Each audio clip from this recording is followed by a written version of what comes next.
All right, I'm back with time to spare. See, it's not quite midnight yet. So for you all out in the East Coast, I apologize. Um, so yeah, let's pick up where we left off. Mrballen doing his Missing 411 series from David Plaidues, author of Missing 411. Yeah, let's get into this one.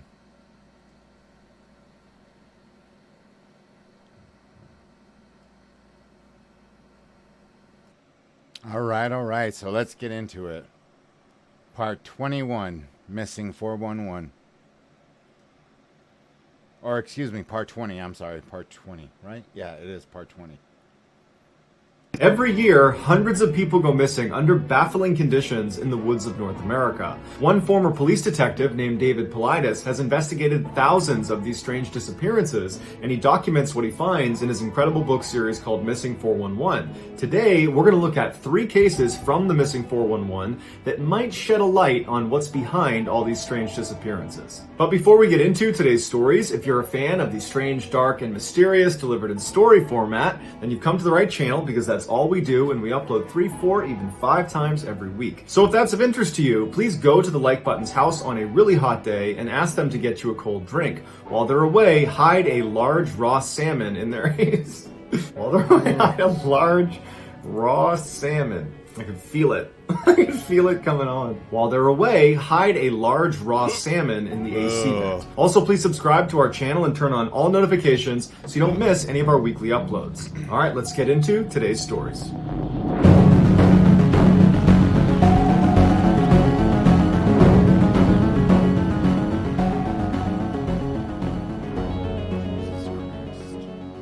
West Townshend is a rural area on the east side of Glastonbury Mountain in the American state of Vermont. This is significant because that places West Townshend in the so-called Bennington Triangle, which is apparently one of the most haunted places in America. The Triangle is a loosely defined area that encompasses the ghost town Glastonbury, which used to be a small logging community centered on the eponymous mountain in southwestern Vermont. The town was abandoned at the end of the 19th century after the logging boom died down, so as a result, the greater Glastonbury area that West Townshend is certainly a part of is now untouched, pristine wilderness that even by Vermont standards is incredibly rugged and remote. The Triangle has earned its spooky reputation due in large part to the alarming number of unexplained disappearances that have occurred there over the last 100 years. Furthermore, over those 100 years, there have been dozens of sightings of the so-called Bennington monster, which is apparently this 8-foot-tall creature that roams the mountains of Glastonbury, and some people think that creature is behind many, if not all, of these strange disappearances. On November 23rd, 1943, 37-year-old Carl Herrick and his cousin Henry decided to go to West Townshend to do some deer hunting. At some point during their hunt, the pair got separated, and Henry spent some time yelling for Carl and looking around for him, but he couldn't find him, and so he assumed he must have gone back to their camp. But when Henry got back to camp, it was empty, and Henry waited around for a little while for Carl, but he had this sinking feeling that something was wrong, and so relatively quickly, he left to get police. Police show up, they launch this search. For 3 days, they combed the entire area, and there was just not a sign of Carl anywhere. On the 3rd day, Henry discovered Carl's body. He was lying motionless, face down in a clearing in the woods. Initially, Henry thought maybe he was still alive, so he ran over to him and rolled him over, and very quickly realized that no, Carl was deceased. However, there weren't any obvious injuries to Carl's body. He had some minor scratching on his arms and on his hands, but that was about it. Henry looked around the area and he found Carl's rifle that was loaded leaning up against a tree 70 feet away from where Carl was. Next to his rifle on the ground was an expended shell casing. Also, around Carl's body were apparently huge bear tracks. The official cause of death was baffling. Carl, apparently, was squeezed to death to the point where his rib broke and punctured his lung. So the theory became Carl must have been out here by himself. He encountered a black bear. He fired one shot at the black bear. Thinking it was down, he walked over to check, and the bear attacked him and squeezed him and killed him. The end. But not so fast. If Carl encountered a black bear and fired one shot into the animal based on the one found shell casing, that one shot is not going to be enough to put that animal down, or very rarely is one shot going to be enough to put down a black bear. And Carl, being a hunter, he would know that, and he would want to keep some distance with his weapon up aimed at the animal in case he needed to fire again. But even if Carl was really confident that one shot had taken the bear down, well, why would he risk his life by checking on the animal to make sure it's down without his gun? Why did he place it against a tree and then walk 70 feet over to this animal that, if it's not dead, it poses an enormous threat to you? You're all alone and unarmed with a huge bear that you've shot? No one's going to do that. You're going to carry your gun. But even if all of that happened, that Carl, unarmed, approached this bear thinking it was dead, but the bear's not dead, he's lying in wait, and he leaps up and attacks Carl. Even if that happened, black bears don't squeeze people to death. They might scratch you and bite you and rip you to pieces, but they don't squeeze you to death. And Carl only had light scratching on his wrists and on his hands. He did not have any signs of a traditional bear attack. So either this is the first time in the history of black bears that a black bear squeezed a person to death, or something else squeezed Carl. But what kind of an animal is, one, so strong it can squeeze a man's chest to the point where it breaks his ribs, and two, happens to be roaming around the Bennington Triangle? Makes you wonder. Here's what $5 a month with Lemonade covers.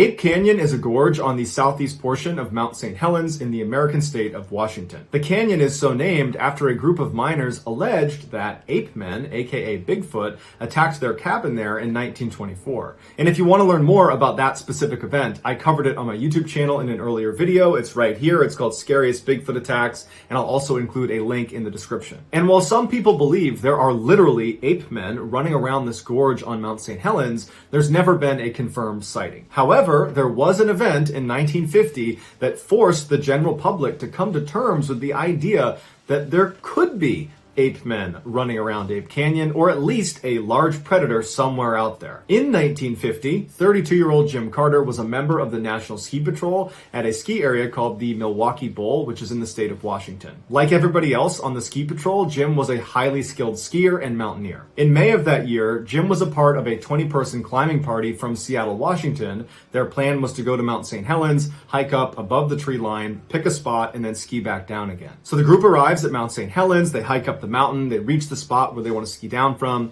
they sit down, they're putting their skis on, and Jim puts his on, and he says to the group, hey, why don't I ski down a little ways, I'll set up my camera on a tripod, and I'll take a picture of you guys as you pass, and then I'll follow you down to the bottom. And the group said, great, that sounds awesome. And Jim wanted to use his camera, so it was a win-win. So Jim, in full view of the entire group as they're getting ready, he skis down a little ways and then turns left into an area called Dog's Head, which was a little bit flatter than the area they were in, so probably a better spot to set up his tripod.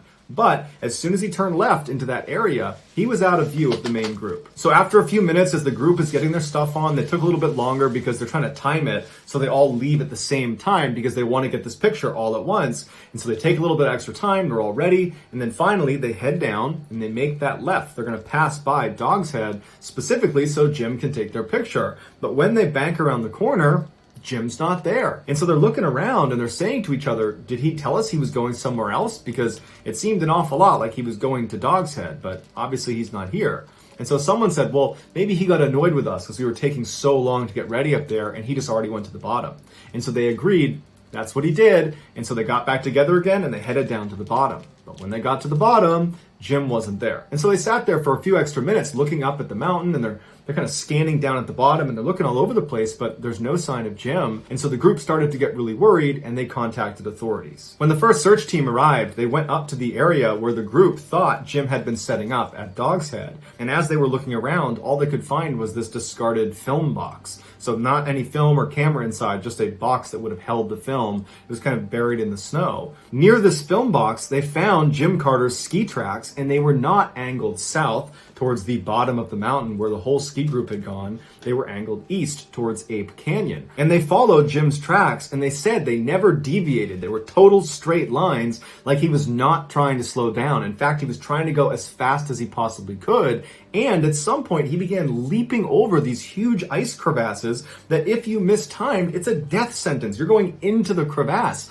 And he didn't just jump over one. He jumped over 2, 3, 4 at full speed without slowing down. And then his tracks got all the way to the edge where it overlooked Ape Canyon, and he went flying off. When the head of the search team saw this crazy ski line from Jim Carter, he said to the media that the only reason a guy like Jim, an expert skier who would never take risks like this, the only reason he would be skiing like this is if his life was in danger or if he was being pursued. So the search teams moved down into Ape Canyon, and for 5 days, 75 people combed the entirety of Ape Canyon up and back over and over and over again. They never found Jim, and they never found his skis or his camera or anything. And the whole time they were looking, those 75 searchers would report that anytime they were alone, they had the distinct feeling they were being watched. And it got so uncomfortable for many of them that they refused to go back into the gorge unless they had someone right next to them. After those 5 days of searching almost exclusively inside of Ape Canyon, they spent another 5 days not only continuing to search Ape Canyon, but also the surrounding areas. And finally, after 10 days of finding no trace of Jim Carter, the search was terminated. The only rational thing investigators could point to as the reason behind why this happened to Jim was he was diabetic and he had forgotten his insulin that day, so perhaps he became hypoglycemic and he became confused and then managed to ski off the cliff into Ape Canyon, where he landed in such a way that he remained hidden. Or, like the head of the search party seems to think, he was being pursued. He was skiing for his life. Whatever was chasing him had scared him so badly that he was skiing in a straight line down a cliff, jumping over ice crevasses before falling into Ape Canyon. And then presumably whatever forced him off the edge went down and scooped him up and took him away, and that's why they couldn't find him. But unless someone finds his body or finds some other piece of compelling evidence, we will probably never know for sure what happened to Jim Carter. You think you'd be able to hear him? Somewhere out in the Sierra Nevada mountain range lies a small hunting camp that's been there since the 1950s. Despite its fame, only a handful of people know exactly where this camp is. But even if you were given explicit directions on how to get there, you might just walk past it because it's tucked away in the middle of the woods up on this mountain. Okay, so this is the one that I have been dying to get to. I didn't know which part it was on, but let me kind of explain without trying to give it away. So, not saying whatsoever that, you know, cowboys or countrymen or mountaineers are dumb. Not saying that whatsoever. You know, they're used to these elements. They are hunters, survivalists. I mean, good people to have around in, you know, times of, you know, duress when you're stuck on a mountain. I mean, they're going to be there to save your life and watch over you. In the city, they might not do so well, you know, or, you know, behind a keyboard, they might not do that great. And especially in the years that they had caught what they caught, there wasn't much audio equipment to manipulate sounds. With that being said, they recorded one of the most odd sounds you will ever hear. And there is absolutely no way in my mind that they tampered with it or could have came up with something so clever. I mean, and I don't mean to sound prejudiced, but it really is just a stretch for this to have been made up. It's just a small fire pit, a couple of logs around it, another log set up for cutting wood, and There's some paths that have been beaten down over the years from its occupants, but it's pretty much unremarkable. According to camp members, the fastest way to get to the site is by horseback, and it's approximately 8 miles, and it's through very rugged terrain on this mountain, and it includes a 4,000-foot elevation gain. However, this 8-mile trail is not marked, and every year it changes slightly because trees will fall along the way, changing the topography. Ron Moorhead, who's one of the 4 original camp members, laments the fact that anybody knows anything about this campsite. He wishes they could have kept it a secret, but he knew that wasn't an option after what they discovered there in late 1971. In early 1971, Ron was a young man, and he was invited out for the first time to the Sierra camp by the 3 founding members. When Ron got there, he fell in love. It was this beautiful, natural, pristine wilderness that overlooked this amazing valley, and they're surrounded by these huge white fir trees. There's a freshwater stream that trickled by, and in terms of hunting, the deer were plentiful. Ron said this campsite was the closest to heaven he thinks he'll ever get. The only real drawback of the site was the large bear population, but they always had guns on them, and they built this shelter out of heavy fallen timbers that they could go inside, shut the door, and they'd be protected from the bears until it left. When there wasn't a bear threat, they slept on the ground in tents. In late 1971, Ron came back to the camp with the other 3 founding members. They'd had a great day of hunting, and they were standing around the campfire just chatting with each other when they started hearing a grunting sound not far away from them in the forest. Now, typically, whenever a bear came to their campsite, it was usually at night, and they would hear it grunting somewhere off in the forest.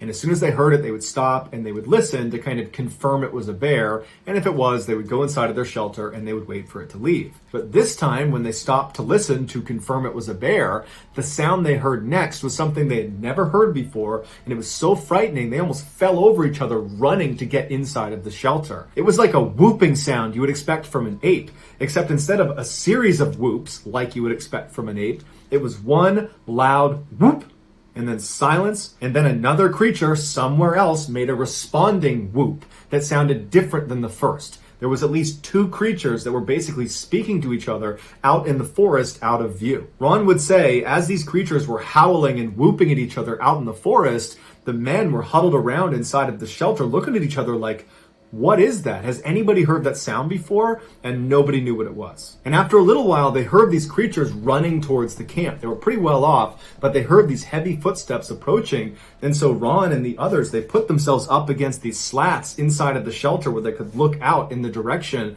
where these creatures were, and they're staring out just past the light of their campfire into the dark forest, and they hear these things running, and they stop. They don't come into the clearing. It's like they're just outside of where they could see. And then their tone completely changes. These creatures, which are now one on one side of the camp and one on the other, begin speaking to each other in a language that almost sounds human, but it was nonsensical. It sounded like an imitation of a human language, but this sound is the craziest thing. I mean, you guys may have heard it before and have your own thoughts on it, but the first time I heard it, I was like, wow.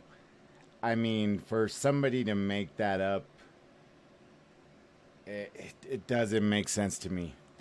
But not human. And so Ron and the others are terrified, and they're just staring through the slats, waiting to see this creature that's going to emerge at some point, but it never does. Instead, the creatures continue to stay outside of the light, and they move around behind their shelter out of view. And so Ron and the others move to the very middle of their shelter to get as far away from the walls as they can, because there are breaks in the walls, and they're worried one of these things is going to reach through and grab them. But finally, after hours of these creatures running around the perimeter of their camp, communicating in this totally otherworldly language, they started whooping again and ran off. And for the rest of the night, Ron and the other 3 stayed right in that shelter. The next day, when the sun came up, the men were out of that camp as fast as they could.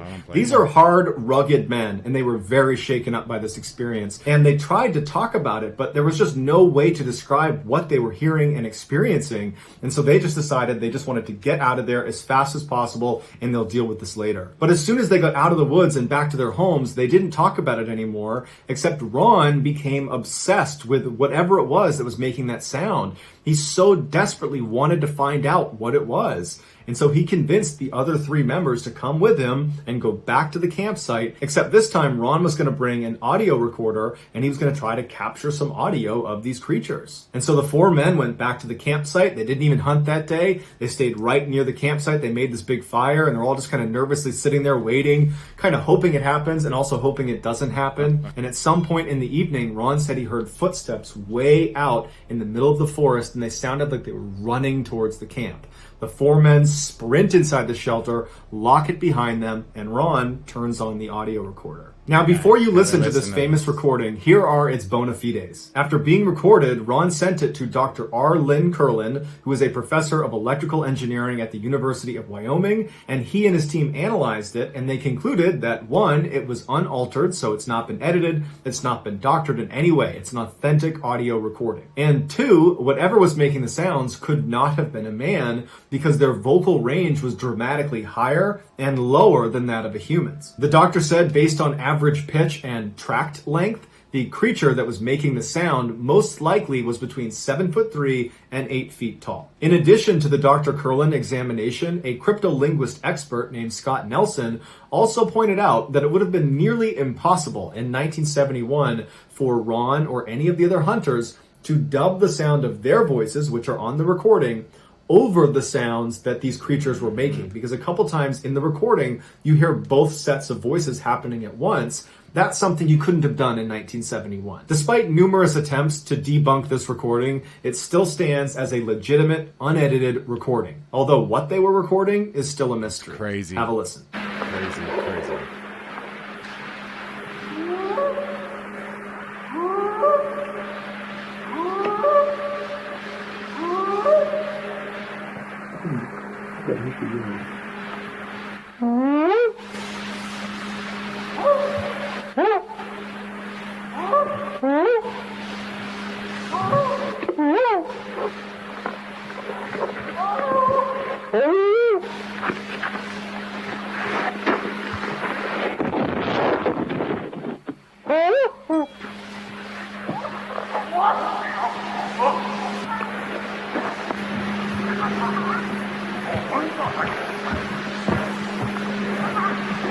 There's 2 of them across the creek at the big rocks.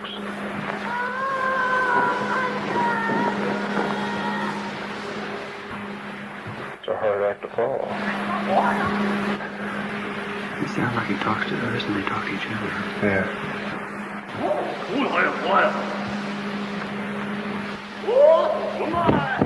Right there, just seen movement right through there.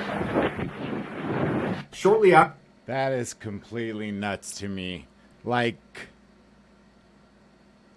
I mean, you can clearly hear it to where it's almost like, I don't know, Asian type of talk, like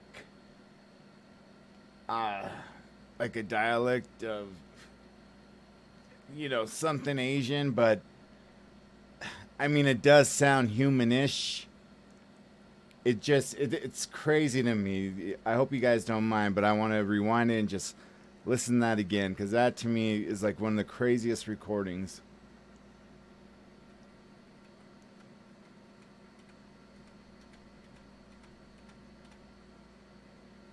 this recording, it still stands as a legitimate, unedited recording. Although what they were recording is still a mystery. Have a listen.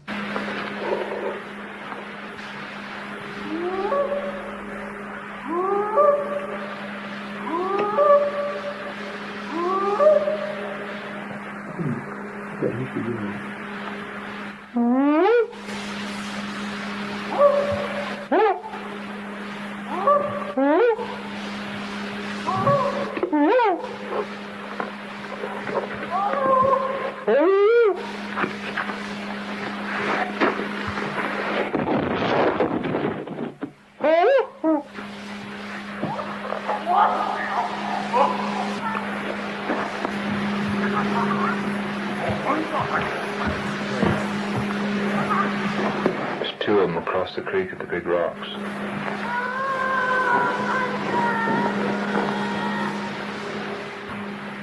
It's a hard act to follow.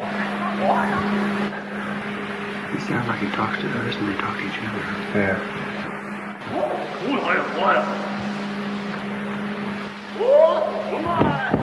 Right there, I just see movement right through there.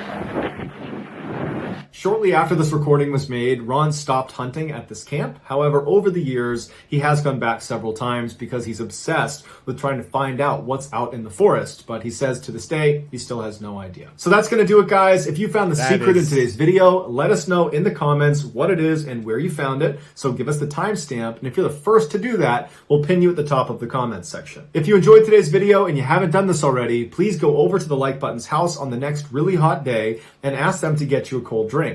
While they're gone, put a large raw salmon in their AC vent. Also, please subscribe to our channel and turn on all notifications so you don't miss any of our weekly 3, 4, even 5 video uploads. If you want to get in touch with me, you can direct message me on Instagram or on Twitter. My username for both platforms is the same. It's JohnBallen416. I also have a ton of content over on TikTok where my username is Mrballen. If you have a story suggestion, please submit it to our subreddit just called Mrballen. It's linked in the description below. So whether I see you on Instagram, Twitter, TikTok, Reddit, YouTube, or some combination, just know that I really appreciate your support. And until next time, that's going to do it. See ya.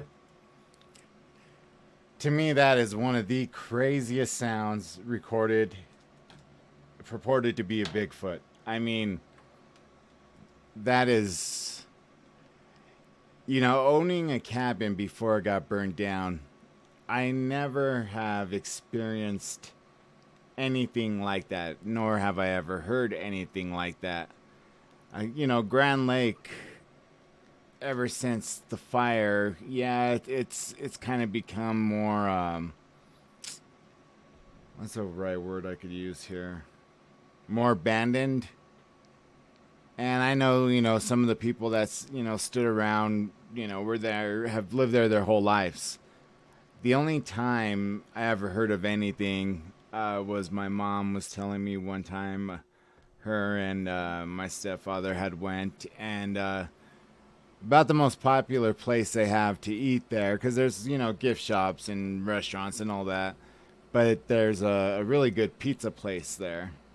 And as they were getting out, there was another couple across the street, and as they're both walking towards one another, they could see off and about, I would say, you know, 1 block away underneath one of the lights, they said just this huge, odd-looking dog that it was too big to be a wolf. It wasn't a feral canine. They said it had patches of hair in different spots, but it wasn't injured. It wasn't acting like it was injured. It was just walking along. And it makes you wonder, you know, what other species are out there that we have not discovered yet? I'm not talking about Bigfoot and Bigfoot alone, but I'm talking about other species that, you know, to me, when it comes to Bigfoot, it's just too much of a coincidence that every single culture has one and they all are described the same, like an ape man. And that's where I have a hard time believing, okay, it's, you know, there has to be something to it. You know, it has to be real. You know, there's a lot more to the forest than what we know of. Parts that have never even been touched by humans. And to get to those parts, you need helicopters, planes, whatever. But I mean, you know, that could be one reason why we never find bones, is because of the vast wilderness. I mean, you know, look at up northwestern, you know, Oregon. They have tons of sightings. They have a few sightings here in Colorado, but not very many. I know there's a map or a website you could go to that kind of, you know, documents where sightings were at. And there's only a few here in Colorado. Most of them are centered around Oregon. So it's just, yeah, it's, I would have to say I have to believe, you know, in Bigfoot, because there's just too many people that report the same thing in every culture. So anyways, without further ado, let's go to part 21. Feeling this way, she hears go movement. Right there. There we go. Drop into any Epic Mountain Gear and you'll find our whole new stash of bikes and Talking about people being right in front of their friends or their loved ones, and then in an instant they're just gone and they're never found again. Or they are found again, but they're found in places that are seemingly impossible to get to. One former police detective named David Plaidues has written a book series called Missing 411, where he investigates these incredibly strange cases. Today, we're going to look at 3 missing 411 cases that, even amongst strange disappearances, these rank as particularly bizarre. But before we get into today's stories, if you're a fan of the strange, dark, and mysterious delivered in story format, then you've come to the right channel, because that's all we do, and we upload 3, 4, even 5 times every week. So if that's of interest to you, please replace the like button's 2021 calendar with a 2020 calendar that has a 1 glued over the 0. Also, please subscribe to our channel and turn on all notifications so you don't miss any of our weekly uploads. All right, let's get into today's stories.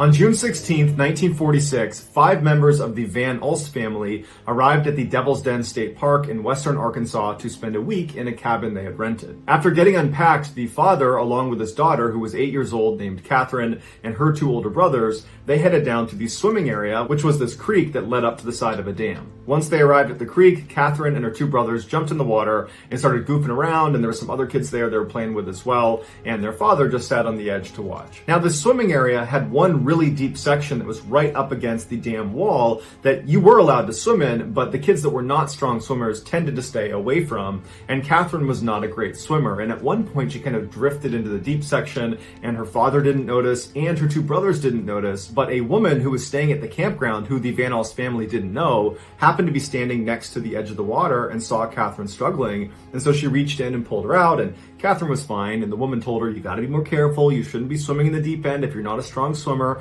and Catherine said, okay. And so as they're talking, Catherine's father hears them and looks over and sees his daughter talking to some stranger, and so he makes a sound and waves in their direction to get this woman's attention, to be like, hey, what are you doing talking to my daughter? And the woman, she sees this, and she must have been a mother herself, because she picked up on his uncomfortability, and so she turns to him and says, oh, no, everything is totally fine, I was just helping your daughter get out, everything is totally fine. And so Catherine's father turns to his daughter and says, hey, you gotta be more careful, don't go in the deep end, and Catherine's like, okay, and instead of going back into the water, Catherine walks to the backside of the dam, because this dam, it was not a steep drop-off on the outflow side, it was like a gradual slope of these big boulders that the kids at this campground would climb all over, and their parents would watch them from their positions next to the swimming area. And so Catherine's father was watching his 2 sons, and then he'd look over and watch Catherine, and back and forth, he kept his eye on all of his kids. But at some point, when he was looking at his sons, he looked back at Catherine and she was gone. And so he stood up and he walked over, thinking maybe she's gone all the way to the bottom and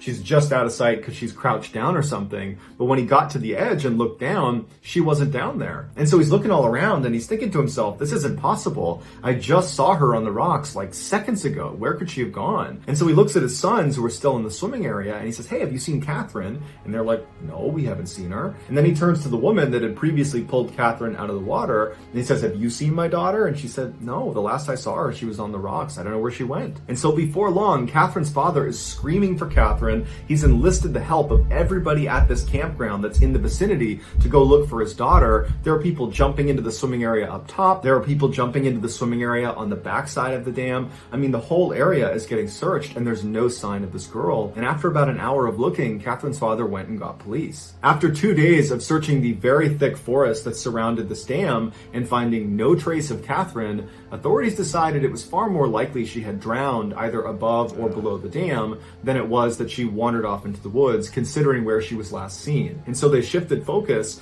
and began draining these 2 sections of water to see if her body would be at the bottom.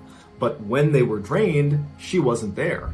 And so once again, they went back to searching the forest. And so on June 22nd, 6 days after Catherine went missing, a group of searchers were located 7 miles way into the forest. They were walking up this mountain and they're yelling Catherine's name. And as they're walking, they stop when this little girl wearing only a bathing suit walks out of a cave, looks down at them and just says, Here I am. The searchers couldn't believe it. It was Catherine. And besides some scratches on her arms and some bug bites, she seemed like she was perfectly fine. In fact, they would say she was eerily calm. It was like she was waking up from a dream. She was reunited with her family, who could not believe she was still alive. They brought her to the hospital, and the doctors looked at her and said, yep, besides some superficial cuts and some bug bites, she's fine. And 2 days later, she was discharged. So this 8-year-old, who's never spent any time in the woods before, this is her first exposure, her trip to Devil's Den State Park, survives on her own out in the wild for 6 days and 6 nights with only a bathing suit on. And despite there being no potable water anywhere near her where she was found up on that mountain, she was determined to be relatively well hydrated and had only lost a couple of pounds. Also, you need to understand the staggering distance she covered,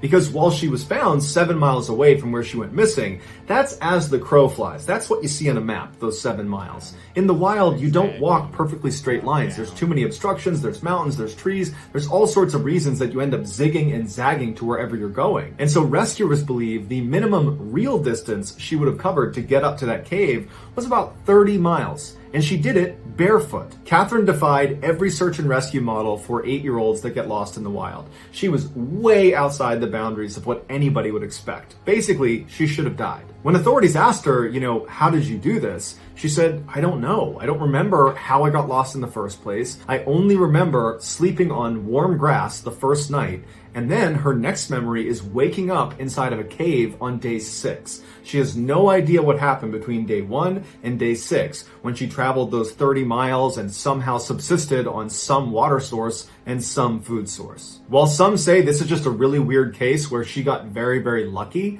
others think there was something in the forest that chased her and adrenaline kicked in, forcing her to run the 30 miles to that cave, and because it was so traumatic, she forgot the experience. But like virtually all of the missing 411 stories, we have a lot more questions than answers. Ah, shit. Feeling this way, she hears movement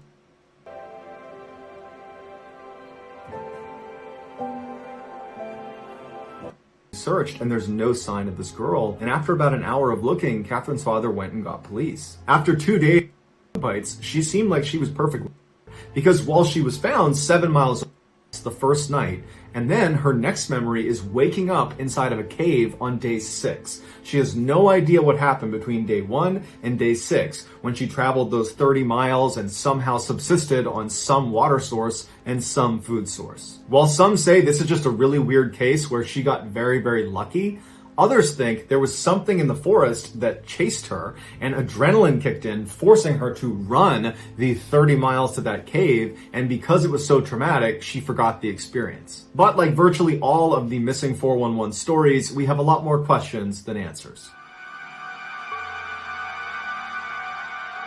On April 29th, 2001, 6-year-old Haley Zaga was on a hike with her grandparents in a very rural part of Arkansas called the Upper Buffalo Wilderness Area. For an area to be deemed a wilderness area, that means no vehicles of any kind can come through there, making it incredibly remote and incredibly wild, hence the name. They had taken this trail that brought them up to the top of this bluff that was about 200 feet higher than where they started, and they got to this incredible overlook, and they're looking down over this river, and at some point at about 11 in the morning, they turn around to head back.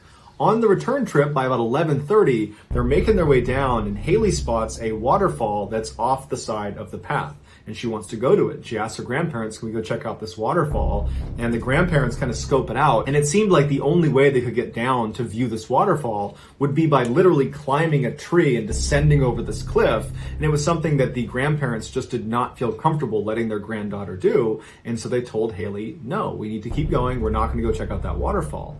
And Haley, being a 6-year-old, she really wanted to see this waterfall and she wanted to get her way. And so she threw a tantrum and she sat down on the trail and she said, well, if you're not going to take me to the waterfall, I'm not going to move. You're going to have to carry me. And the grandparents were like, no, we're not going to carry you. You need to be a big girl. I need you to stand up and start walking with us. And Haley refused. And so her grandparents said, okay, we're going to leave you. And they turned around and they kept walking down the trail. Not far, and they were still totally in view, and it's broad daylight. And they would turn around expecting their granddaughter to stand up and kind of begrudgingly walk after them. And at some point she did. Haley stood up and she's like, okay, wait for me. And so she starts walking and the grandparents are like, all right. And so they're walking ahead of Haley.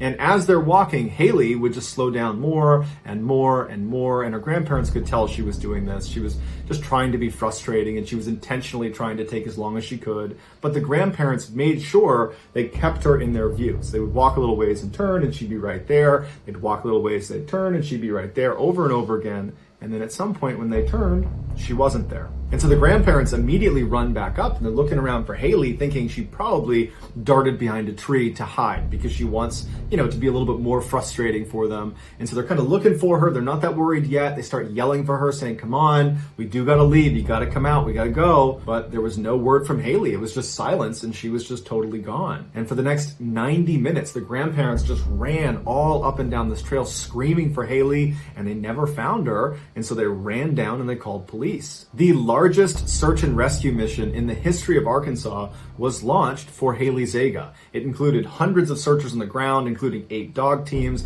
and helicopters overhead. There were firefighters, the National Guard was involved. But after 2 days, despite this incredible search, really no progress had been made. The only thing that had been found was one of the dog teams had tracked her scent up to a nearby road where the dog stopped, meaning the scent is now gone. And unfortunately, what that told investigators is it looks like Haley got picked up by some motorist. But 51 hours into the ordeal, there were 2 searchers well outside of the primary search area. They were about 2 miles away from where she'd gone missing.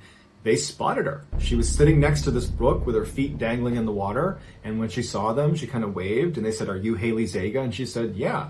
And she had a couple of scratches on her arm and on her face, but overall she seemed okay. And so I would be totally freaked. Haley was reunited with her family, and then she was brought to the hospital to be observed. After Haley had regained some of her strength, investigators asked her, what happened?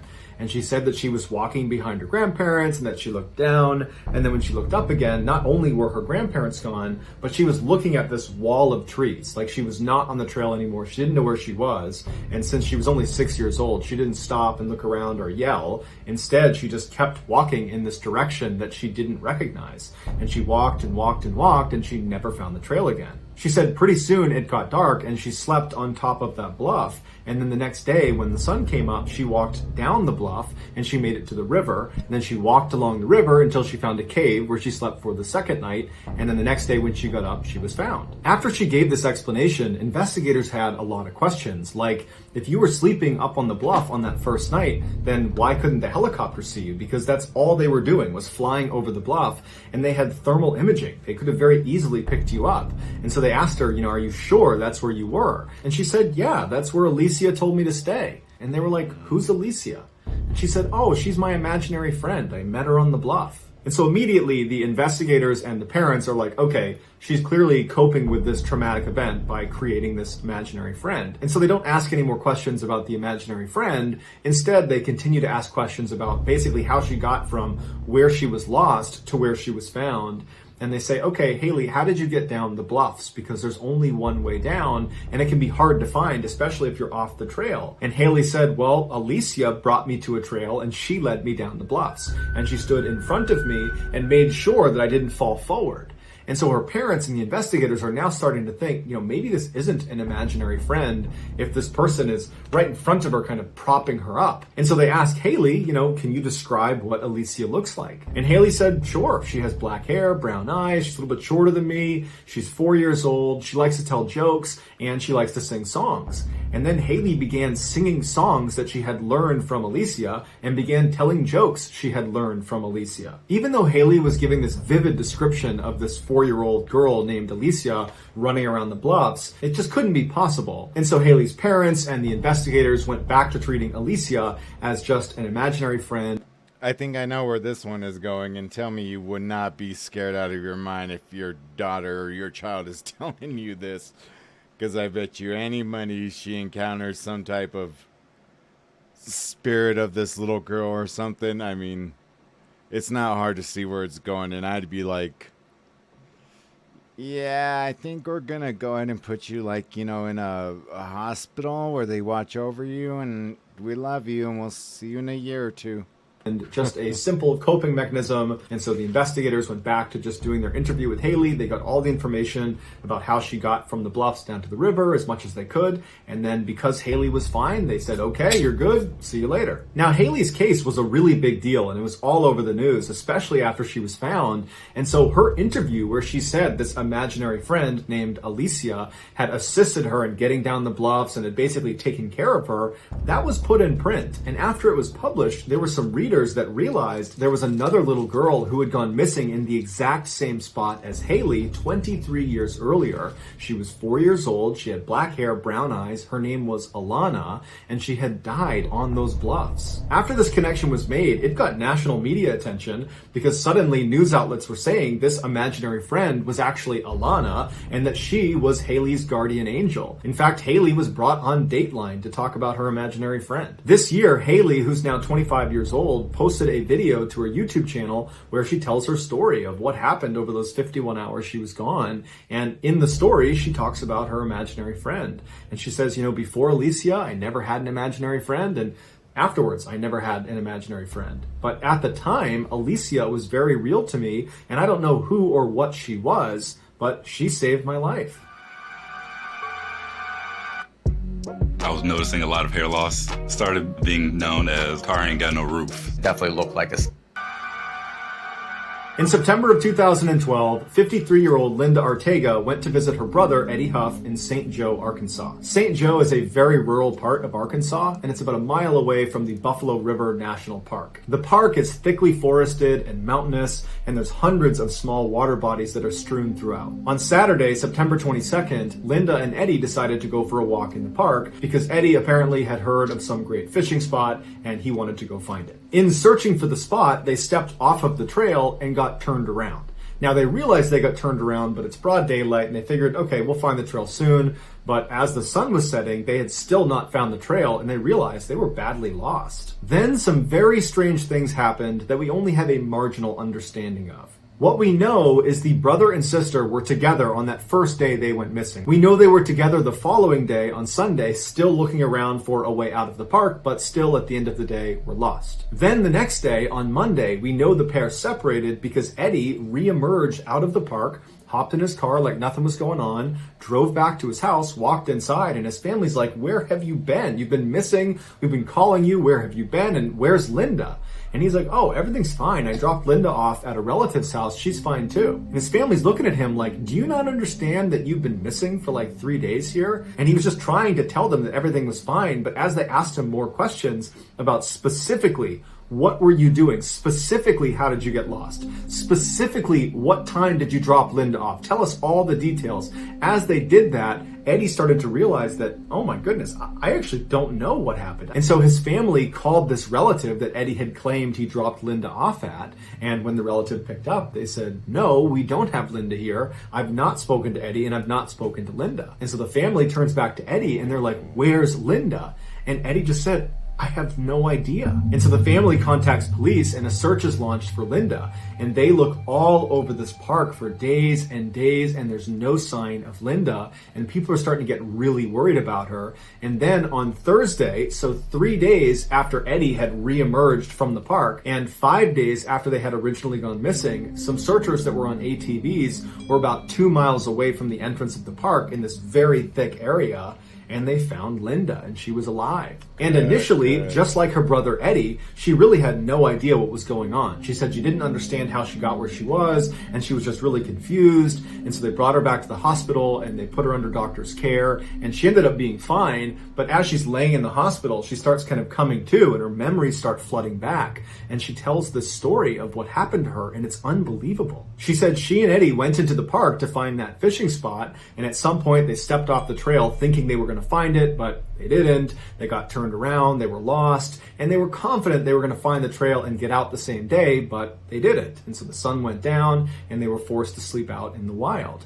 And so the next morning they get up and they continue to look around. They're yelling for help and there's no one around. They're in this very dense part of the forest. And all day, again, they're looking for this trail and they don't find it. And so that night, again, they sleep out in the wild. Linda said her memory, starting with the next day, which was Monday, started to get really foggy. She said she woke up and for some some reason, she just got up and started running into the woods. She thinks it's because she thought Eddie was hurt and she was running to get help. And so it must have been around this time that Eddie, in his dazed state, got up and meandered his way successfully out of the park. Meanwhile, Linda said she was just running like a maniac into the middle of the woods, screaming for help from someone, even though she's in the middle of nowhere. And then miraculously, she says she saw a group of people way off in the distance. It looked like a group of hikers. And she started yelling for them and waving to them and trying to get their attention. And she said they all stopped and turned to look at her, but they didn't show any sign that they had actually heard her. They were not trying to interact with her. They were just looking at her. Linda said she thought that was pretty odd, but she just kept on running towards them and screaming and yelling and trying to get their attention.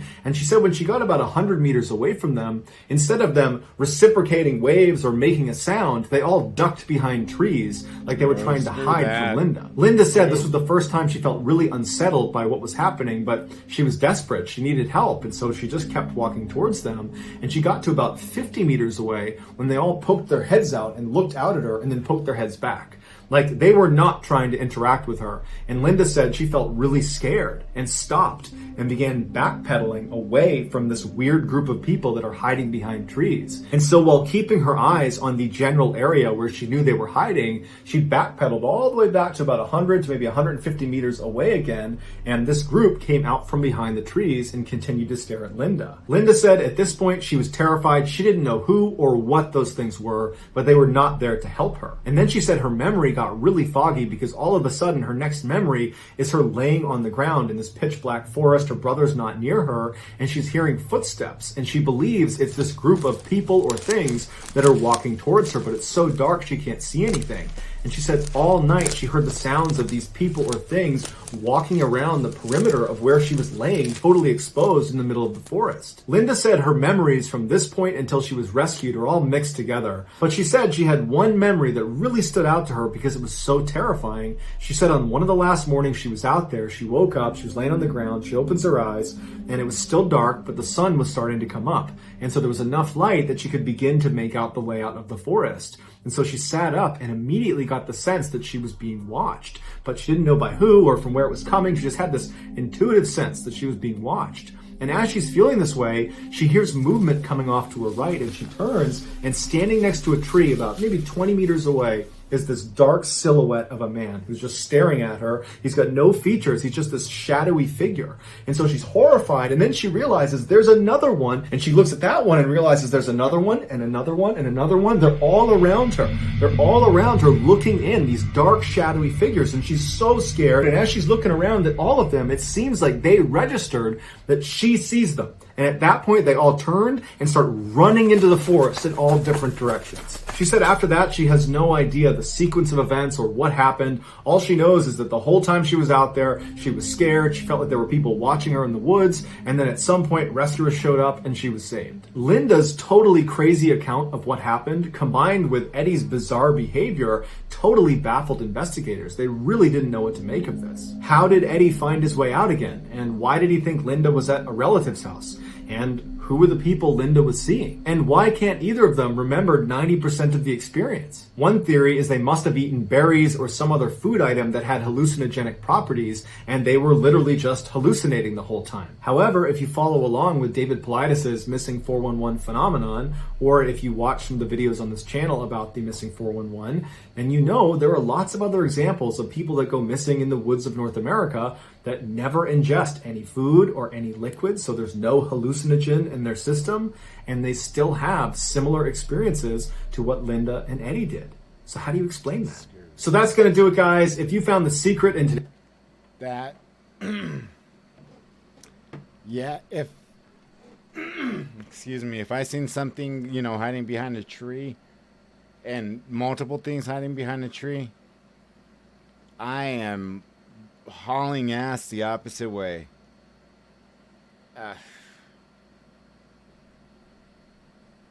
You know, I was kind of thinking about my only encounter in Grand Lake, and I remember this so vividly. I showed the pictures of, you know, the cabin burning to the ground. You know, outside of the cabin, we used to, use our skidsters to knock over the trees, just, to make way. So, you lessen the fire, you lessen the opportunities for fires to spread. So we cleared a radius of like, obviously it wasn't, big enough, but we cleared a pretty good radius with our skidsters. But the trees honestly were like, some of them just like that thick, small pine trees that are just coming into their own. Well, one night, I wasn't married yet to her. We were walking, and it was, that twilight hour where you could still kind of see, but it's, dark enough to where things kind of look like silhouettes as well. And, the fire pit hadn't been lit yet, and he had this huge fire pit where we would just sit there and BS and drink and talk. And we rounded the corner, and good thing my brother's dog, Onyx, he was with us, just walking around enjoying it.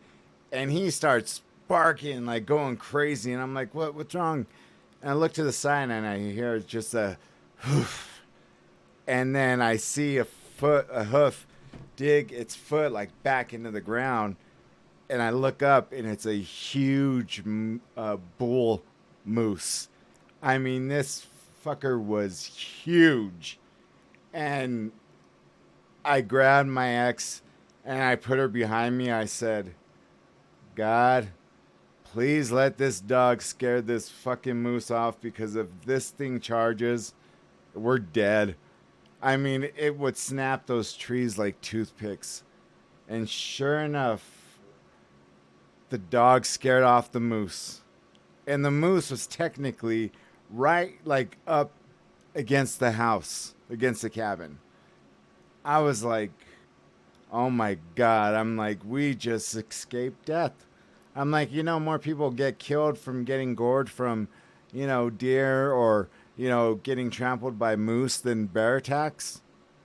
I said we were extremely lucky that he was, one, not territorial, and he wasn't in his element, because we were up there quite often. So I'm sure they could sense, the human presence, through smell or, sight. But for him to be right there, that close, and there was no food around for them to, scavenge off of. I don't know. I don't really think they're much scavengers anyways. They're herbivores, I think, as well. But, yeah, it was just, that was the craziest thing that's ever happened to me in the woods. It's the only crazy thing I ever want to happen to me in the woods. So, yeah, whenever you guys go out there, just be careful when you walk, when you're taking a trip at night. So I had mentioned in one of the videos that one of the first ones that he did, how he started was he was a Navy SEAL. He described, and his channel was mainly about him becoming a Navy SEAL, and he didn't see, or have much luck, or, his channel wasn't really growing from that. So then he started talking about, other topics, the strange, the unknown, dark, and mysterious, just like he says. And he heard of a case from some fellow, I guess, they weren't in his squad, and they were completely different. He was a Navy SEAL, and these guys were the equivalent in the Army Berets, and or Army Green Berets. And this story ended up getting leaked. And I remember hearing it on Coast to Coast AM. For those of you who aren't familiar with Coast to Coast AM, give it a listen. I haven't really listened to it like I used to. I used to be on it religiously. Even had a chance to be interviewed by Art Bell, who, rest in peace, Art Bell, because he was a man. He was awesome. But, yeah, I wanted to see, wanted to check out that story with you guys, and you guys let me know what you think. So we'll stop here at part 21 of the missing people found alive, and yeah, let's jump into that other story after this. And until that time, peace.